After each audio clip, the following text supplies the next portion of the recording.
Welcome বন্ধুরা, মালবিকার রান্নাঘরে আপনাদের সবাইকে স্বাগত। আপনারা কি কেউ কখনো বিনস দিয়ে ঝোল খেয়েছেন? মাছের ঝোল।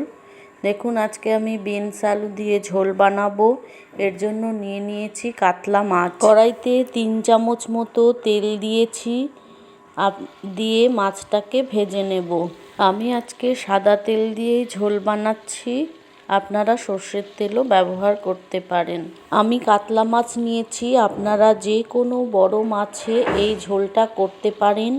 এটা খেতে খুবই সুস্বাদু, টেস্টি হয়। যখন অনেক মশলাদার খাওয়া হয়ে যায় উপর্যুপরি, তারপরেই ঠিক এই পাতলা ঝোলটা খেতে খুবই ভালো লাগে। স্কুল, কলেজ বা অফিস যাওয়ার সময় তাড়াহুড়ো করে যখন যাওয়া হয়, তখনও এই পাতলা ঝোলটা খেতে ভালো লাগে। এর টাইমও কম লাগে, তেল মশলা সবই কম লাগে। মাছগুলো ভাজা হয়ে গেছে, এবার আমি এক এক করে মাছগুলোকে তুলে নেব।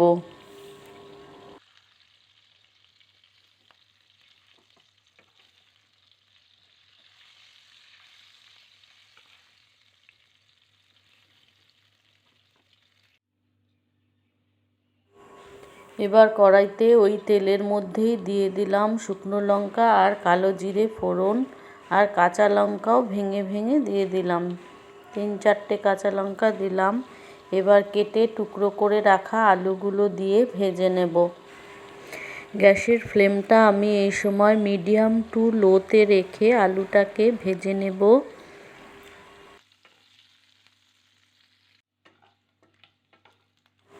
মিনিট খানেক নাড়াচাড়ার পর আলুটা মোটামুটি ভাজা হয়েছে।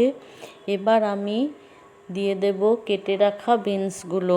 আমি বিনসগুলোকে গোটা গোটায় রেখেছি, আপনারা চাইলে 2 টুকরোও করে দিতে পারেন।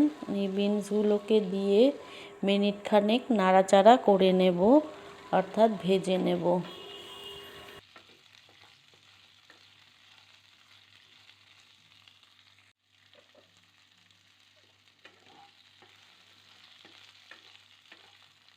মোটামুটি বিনসটা ভাজা হয়ে গেছে।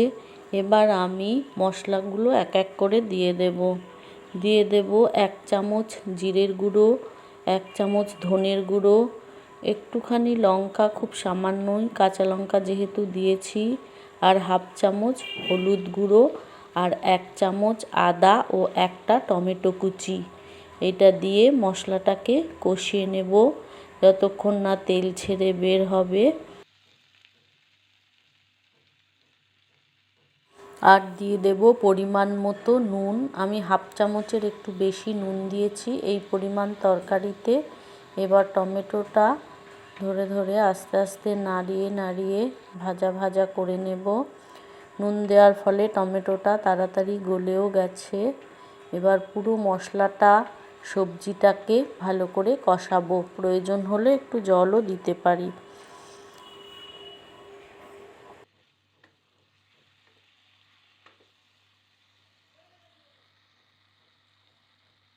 জল দেওয়ার প্রয়োজন হয়নি, মশলাটা কষা হয়ে গেছে, তেল ছেড়ে বেরিয়ে এসেছে।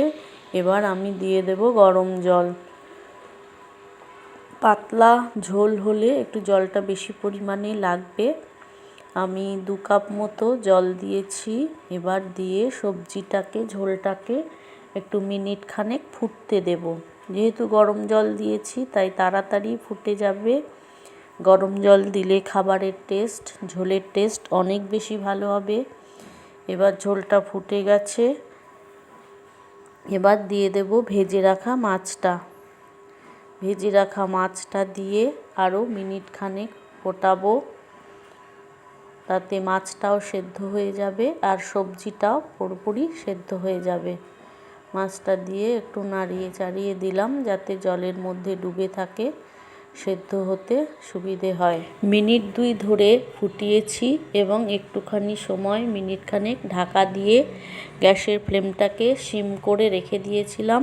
তৈরি হয়ে গেছে সুস্বাদু